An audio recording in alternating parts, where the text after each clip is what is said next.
בשם השם נעשה ונצליח והשם עלינו ברחמיו ירוויח. We're going to read this week Parshat Acharei Mot is the death of the two kids of Aharon, Nadav and Avihu. There's a Midrash Rabbah that brings a Midrash Peliyah, an incredible Midrash. It says when Eob heard the death of the two kids of Aharon, so he says the following pasuk, Af lezot yeherat libi viter mimekomo. Because of that, I'm all scared. My heart is shaking. Viter mimekomo. He moved from the place. Ask the Marana Haida what exactly is going on over here.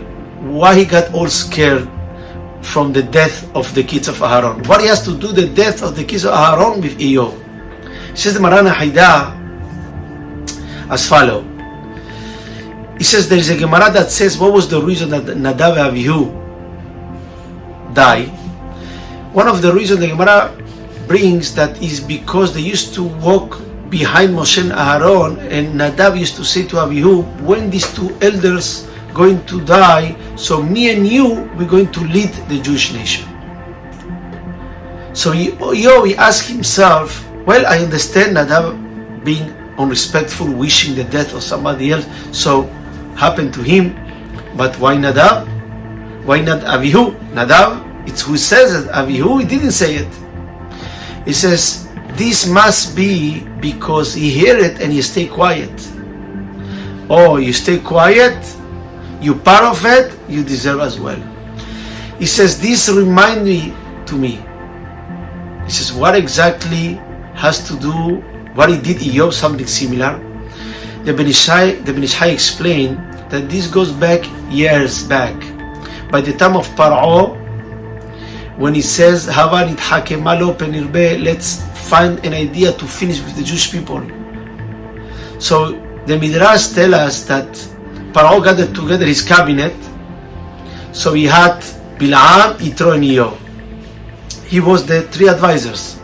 So Bil'am was the one that encouraged Paro, and he says, yes, kill all the Jewish people, boys and girls, and finish with them.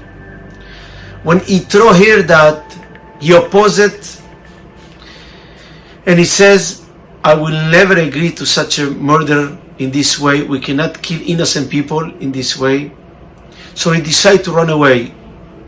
Used to be a custom in those days that if one of the cabinet's people will die, so the gezerah will be annullated. So he says, at least if I'm alive and I cannot annulate it, if I run away, so maybe part of it will be annullated. And that's what happened, that only the boys, only the men's, only the boys, but the kids, they didn't allow it. For the girls, they leave it alive.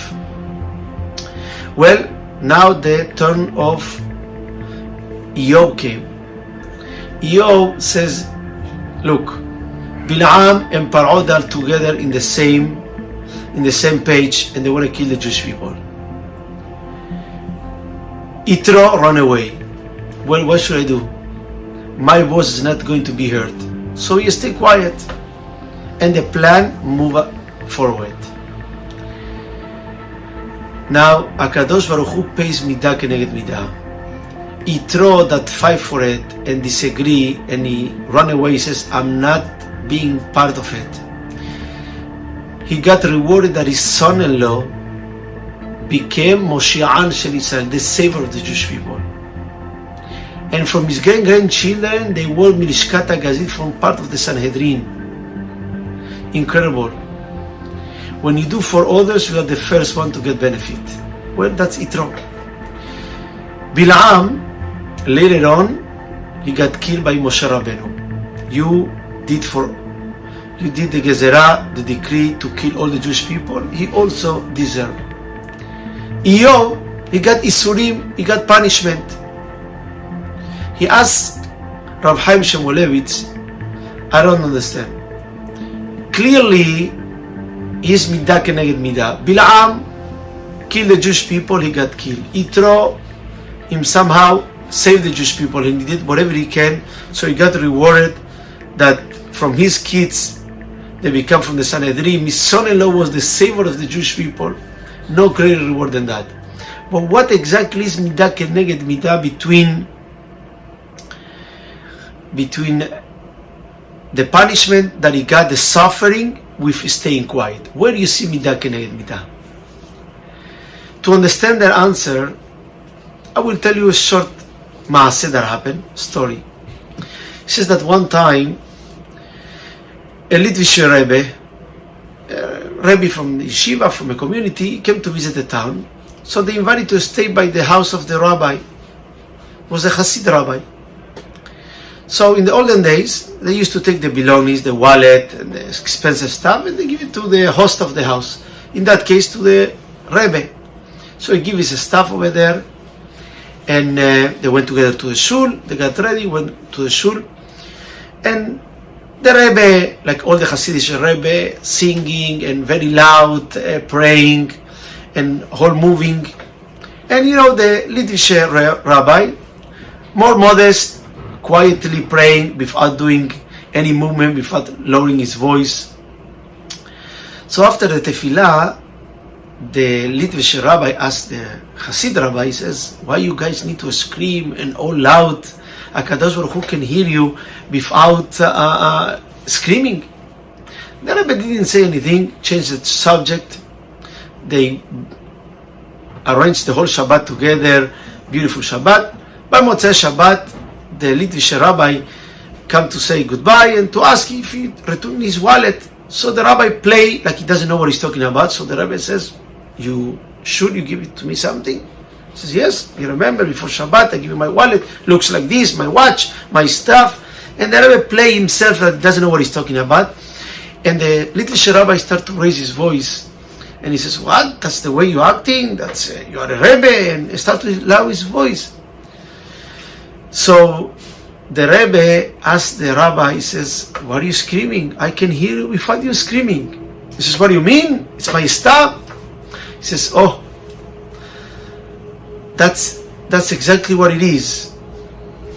When he's touching you, when he hurts, so you scream. Even though not necessarily you raising the voice is going to help so much. He says, Rav Chaim Shmulevich, that's exactly what happened with Eyob. When HaKadosh Baruch Hu came to Eyob and he told him, how come you stay quiet? How you let this happen? And he says, well, HaKadosh Baruch Hu, what do you want me to do? Bil'am and Paro, they are together. They both agree to do it. Yitro run away. My voice will not be here, so better stay quiet. He says, okay, I understand. HaKadosh Baruch Hu sent them Isurim, punishment. And Eyob, they couldn't handle it. They start to scream, to cry. And HaKadosh Baruch Hu says, why are you screaming? What's going on? He says, I'm full of pain. He says, well, if you scream, the pain is going to go away. No, it's not going to go away, but when he hurts, you scream. He says, exactly, HaKadosh Baruch Hu says, if you will hurt you when they kill the Jewish people, you will say something even they will not hear your voice. But that's what it is. When it hurts you, you scream, even though they don't hear your voice. I guess didn't hurt you enough. So that's why you didn't scream. Rabotai, that's the message. One day it's going to come, and HaKadosh Baruch Hu will ask you, what happened? How come you stay quiet? You saw your friends, you saw in the community, you saw things wrong, you didn't say anything. And well, you're going to say, HaKadosh Baruch Hu, what do you want from me? I was not a rabbi. I'm not a leader of community. I'm not anything. What do you want from me? And HaKadosh Baruch Hu will tell you, well, you should have said something. If it would have hurt you, you will scream. But I guess it didn't hurt you enough. Rabotai, when Eyob saw the death of the kids of Aaron, he understood the message. If Nadav getting punished, obviously because he wished the death of somebody else. But Navihu, why? He stayed quiet. Av lezot yaherat libi. Viter mi mekomi. I'm all shaking. I stay quiet as well. I should be scared. I'm gonna get punished as well. That's explaining incredible episode that happened when Yehuda went to confront Yosef without knowing that it was Yosef, he says, ויגש אליו יהודה ויאמר בי אדוני ידבר נא עבדך דבר באוזני אדוני ועל יחר אפיך ועבדך כי חמוך כפרעה. He says, Rashi דיבר אליו קשות. Yehuda came to confront and he spoke very strong to Yosef. He says, I'm not going without Binyamin. You don't want to start with me. And you ask Yosef, it's the first time you're meeting Yosef. You were friendly with him till now. You guys were eating together, friendly. You start nicely, explain the situation.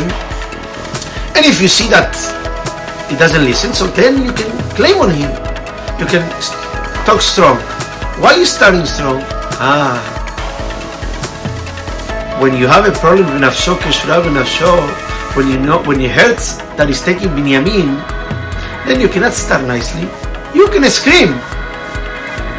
And that's the secret. If he hurts, you scream. Shabbat Shalom.